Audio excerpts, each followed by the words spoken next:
Hi, and good morning, everyone. My name is Albert, and this is Vlogs About Nothing. Thank you very much for taking the time out of your very busy morning to join me. I really do appreciate that.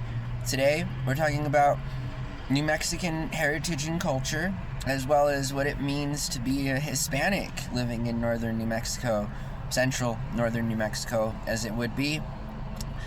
There are a few thousand folks, a few hundred miles all the way in between us and the Colorado line that would argue that they're northern New Mexicans, or central northern New Mexicans, okay? Still northern, but being a part of this particular community, has been very impactful to me.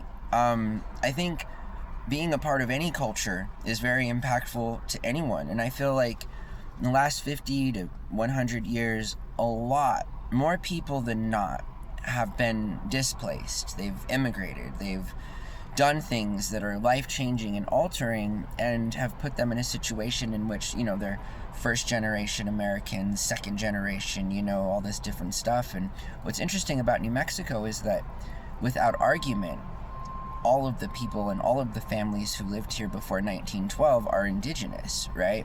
Not just the Native Americans, but that includes what would be Mexican Americans, right? So Mexicans, the Hispanic culture begins there, right here in America. The purchase of that large piece of land from the Mexican government on over to the United States federal government, again, was more than just a land grab. It was essentially an emulsion of cultures, almost immediately and overnight.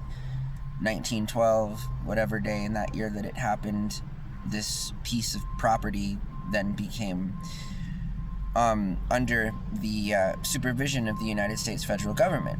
And New Mexico goes back hundreds of years. Our history is super deep. Families that have lived here for a long time, again, precede any sort of union claim. And we're Hispanic because we were Mexicans if we weren't Native Americans, right? And then Spanish people from Spain and Europe, European Hispanic people, Spain, and then Europe, any sort of white culture within Europe.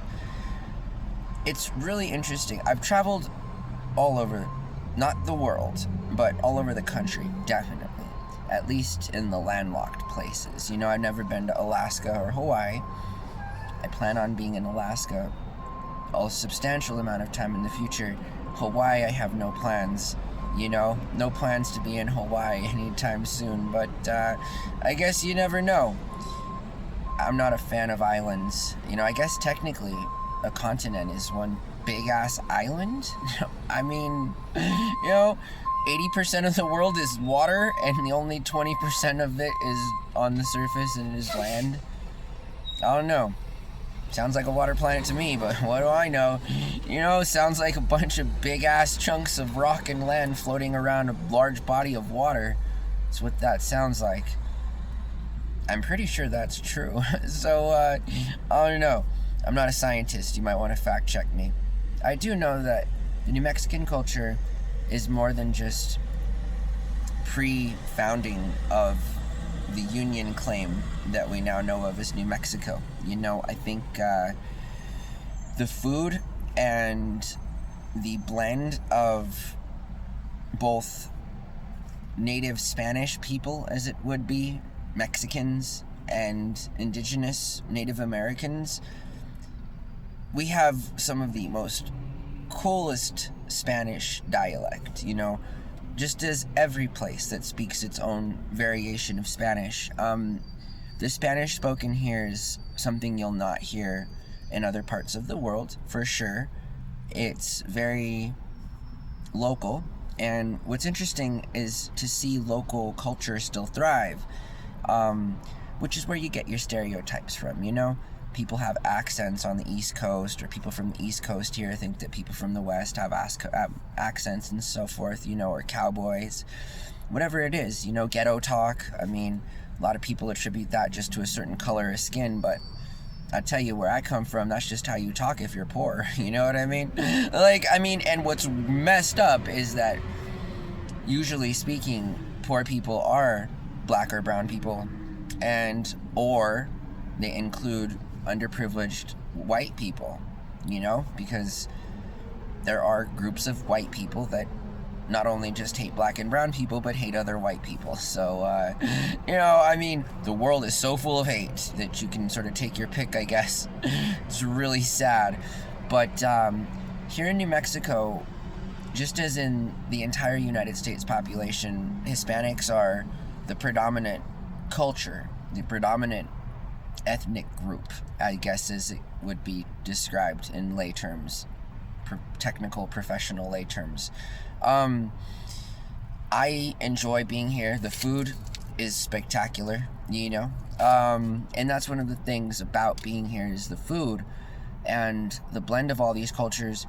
There are a lot of Asians here, first, second generation Asian Americans, Asian New Mexican Americans, and I know this, again, because I travel extensively, and it's very authentic. I helped open up a restaurant while attending school here at UNM, and it's still there to this day, and that was a long time ago we opened up that restaurant, but it serves up authentic Myanmar food, what used to be Burma, which is an interesting place. You guys should Google and research Burma, or Myanmar, I guess as it is now called. I don't know what those troops that decided to do that took over the government from that lovely lady that was doing wonderful things.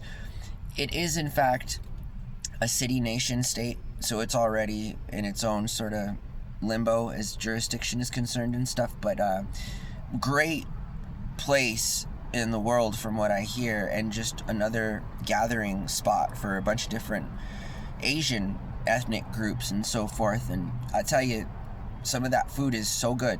Going back to that restaurant, it's literally from scratch every single day, handmade from recipes that were passed down from, the owners, and it's a woman, her great grandma,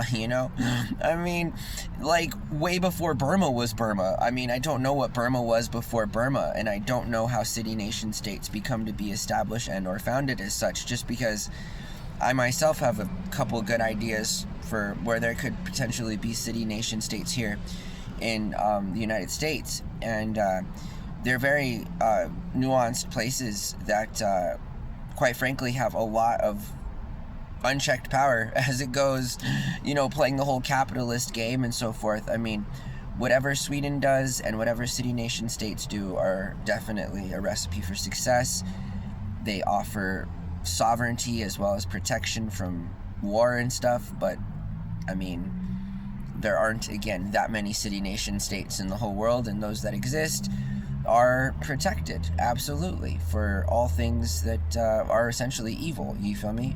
But also good, making money, the distribution of fake assets via fiat currency, whatever it is that we're calling it at that particular time. But I do know being here in New Mexico has its benefits. The weather here is somewhere that is not anywhere else in the United States, and so people from all over the world come here to train for certain athletic events. And what's cool is, being born here, you kind of have a leg up, I'm a long distance trained athlete myself, and did cross country and track and field and stuff, and people would come, again, from different parts of the country, and even in some instances the world, to come train here at our elevation and here at the climate and stuff. And it does things for terminal cancer patients.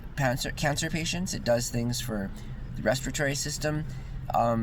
Good things, It can also be bad if you have conditions that are respiratory and do require your lungs to work a little bit harder, where there's less oxygen at a higher elevation and so forth. But overall, this is a great place.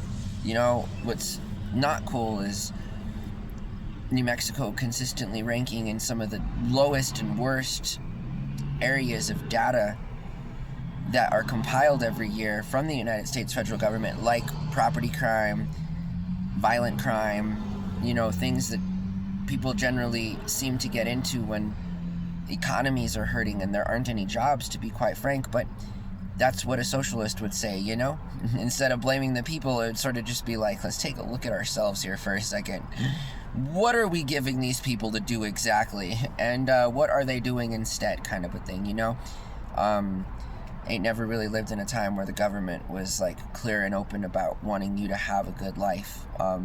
No Democrat or Republican has ever even brought that up, as if like being a politician is so serious that it doesn't involve any existential sort of practical, approachable, and relatable sort of things that we all go through, if in fact we do have a heart and we do have a soul, it's the way that it is. It's the way that it is.